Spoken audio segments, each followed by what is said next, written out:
Uchenna was a master manipulator who made his living through romance scams. From a cramped apartment in Lagos, he played lonely hearts like a violin. His favorite targets were older women, widowed, divorced, desperate for a connection. He'd slide into their DMs, spin sob stories about being a widowed doctor or a stranded engineer on an oil rig. His current alias? Dr. Bradley Stone. He had snagged a 63-year-old woman named Margaret Green from Nebraska. Lonely, grieving, and recently retired, she was ripe. He had her hooked with nightly voice notes using AI, long paragraphs about fate, and photos lifted from a stock image model. Over 3 months, she wired him close to $30,000. Each time she asked when they'd meet, he promised, "Soon, my love. Just one last project. One last fee." Uchenna celebrated the last transfer by buying himself a new phone and flashy clothes. "These Mugu," he'd scoff. "They want to be lied to." But then one day, the perfect message slid into his inbox. It came from a woman named Elsa Von Trapp.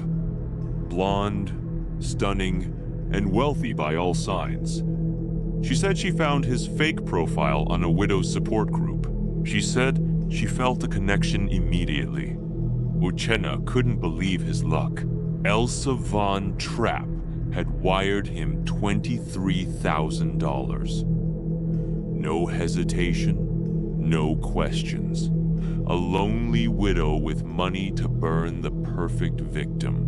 She only asked for one thing. "Say you love me, just once, on video.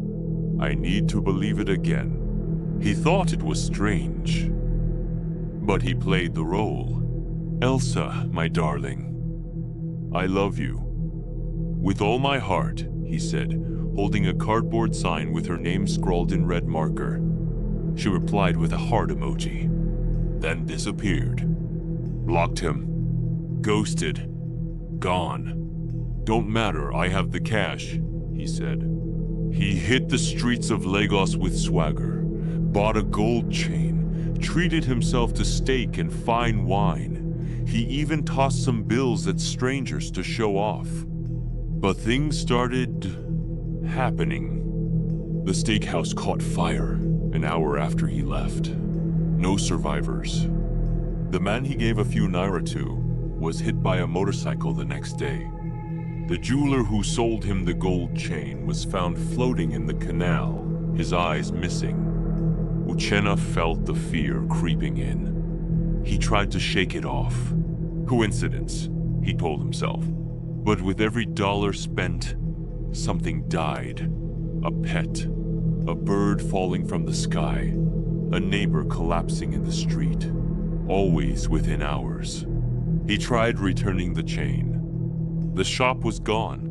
He checked the bank account Elsa had sent the money from. Closed. Disconnected.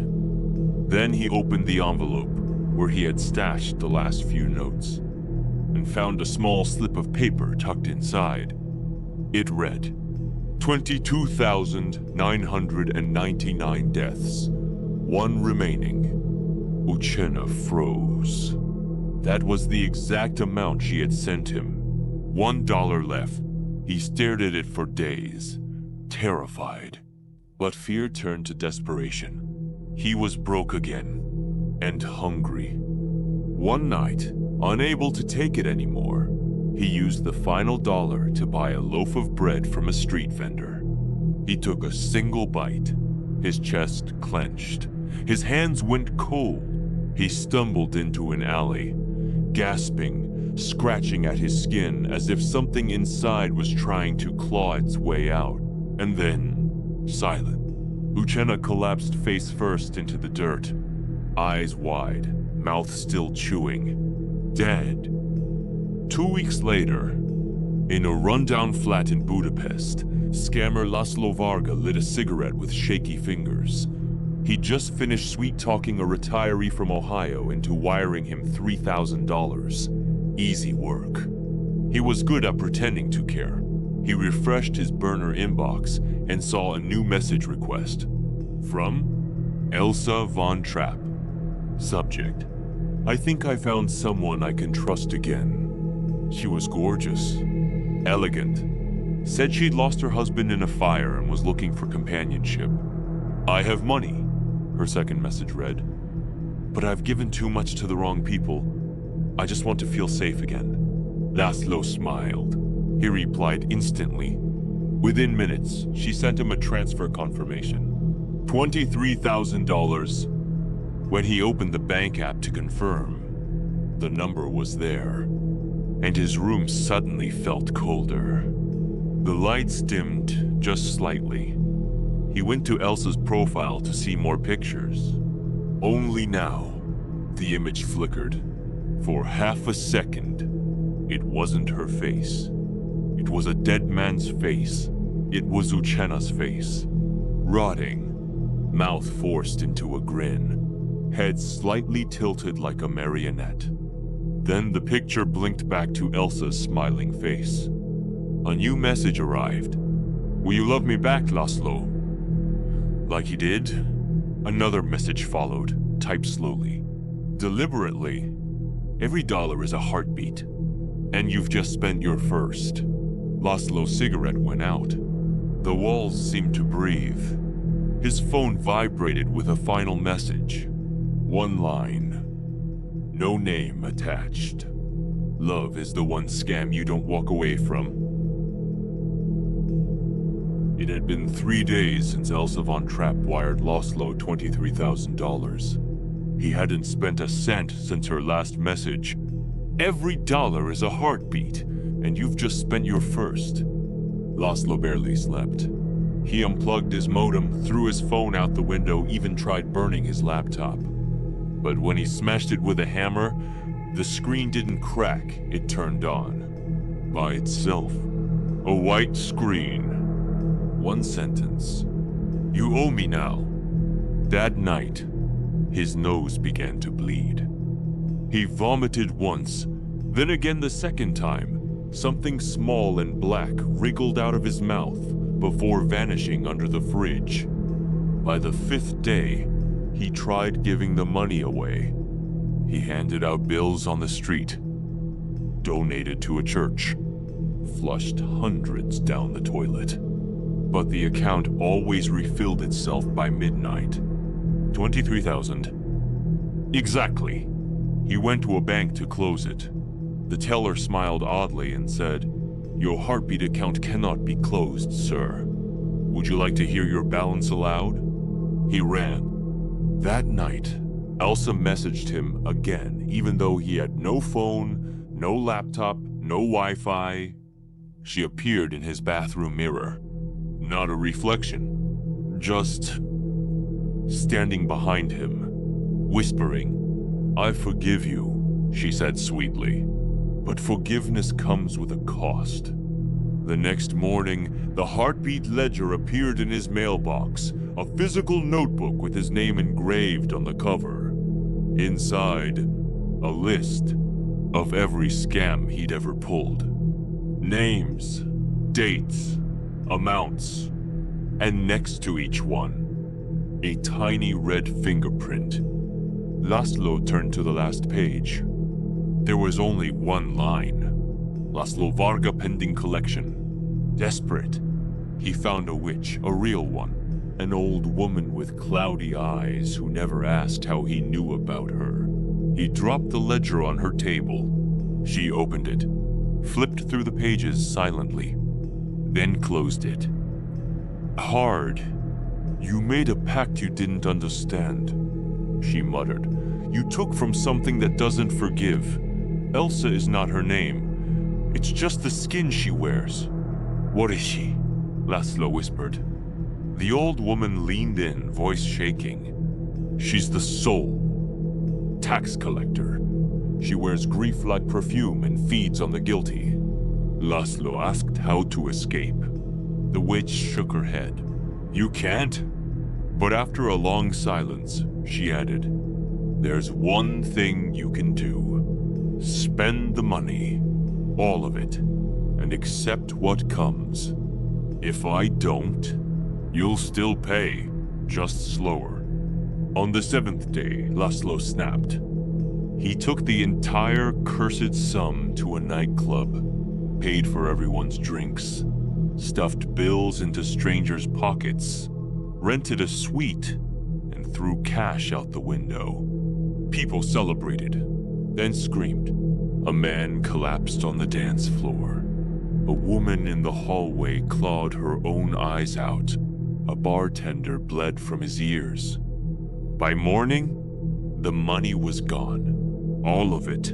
He went home. Waited. Nothing happened. Laszlo sat in silence. No whispers. No flickering lights. No mirror messages. No Elsa. He checked his bank account. $0.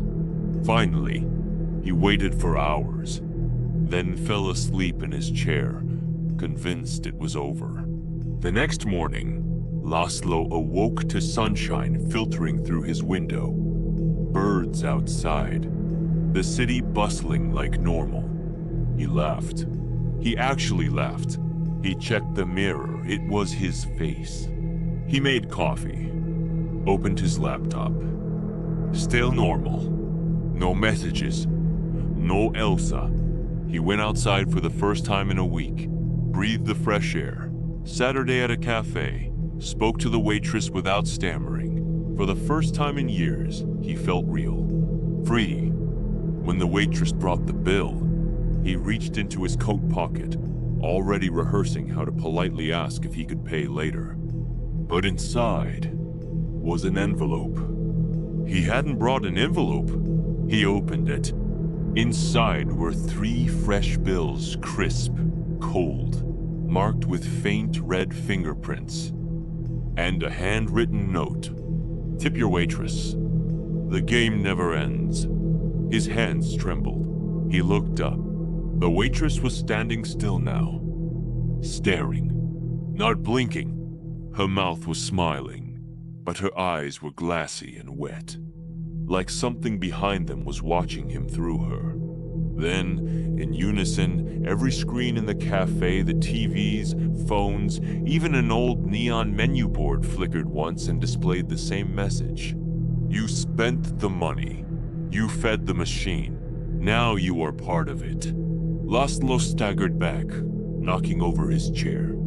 On the cafe window, written in fog, "It's your turn to collect." Laszlo Varga was once a scammer. Now he was the bait. Since accepting Elsa's cursed money, since spending the final dollar, he had become part of something older, darker, and deeply patient. He didn't scam the lonely anymore. He hunted the liars. His targets were scammers. Predators like he used to be. Romance swindlers, crypto thieves, fake inheritance brokers, the parasites feeding off desperation. Elsa didn't care about the details. She just whispered through mirrors and cracked screens. One debt repays another. One liar for each heartbeat you stole. Every time he delayed, something died. A crow fell from the sky. A stranger collapsed near him. One morning, he found a puddle of black water in his bathtub, rippling as if something had just submerged. He didn't ask questions anymore. He obeyed. His latest assignment came through a dream. Elsa stood in the middle of a graveyard made of screens, flickering images of every scammer he'd ever been. She reached out a hand and whispered, "His name is Kelechi. He drains wallets with promises of gold." When he woke, his hands were already typing. Kelechi Obo, age 29, Lagos-based, ran fake crypto giveaways on Twitter, claimed to triple investments in 24 hours. He had a Rolex made of guilt and followers built from despair. Perfect. Laszlo messaged him from a fake profile. Marina, lonely widow, recent inheritance. He watched as Kelechi bragged to his crew about the whale he'd hooked, and Laszlo sent the bait. $23,000. As soon as the transaction was complete, Laszlo's chest began to ache. A deep, rhythmic thud. Not from inside him, from outside.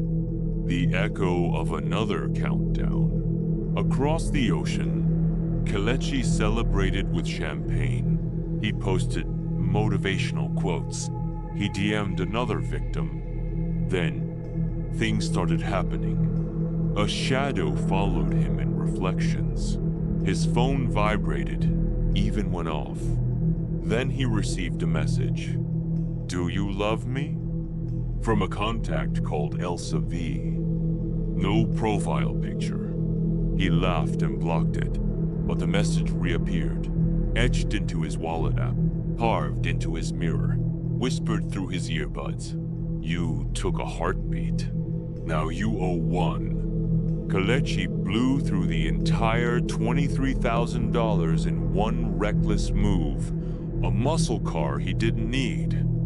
Moments after the keys hit his palm, his phone buzzed with a cold reminder.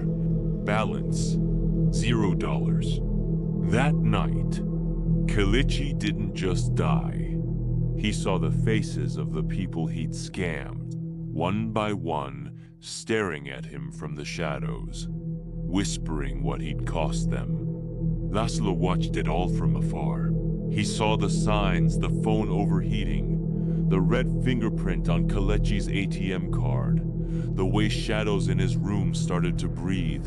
And when it was over, Laszlo received confirmation. His mirror went dark. His bones stopped humming. The ache in his heart stilled. Then Elsa's voice whispered, "One less scammer. One less lie buried in the dark." But she never said how many more would meet that faith. That night, Laszlo opened his window, breathed in the cold air. He stared into the reflection on the glass, his own face, but with Elsa's eyes. They blinked once, then smiled, and her voice came again, soft and sweet. "Sleep now, collector. Tomorrow, another will beg to be chosen."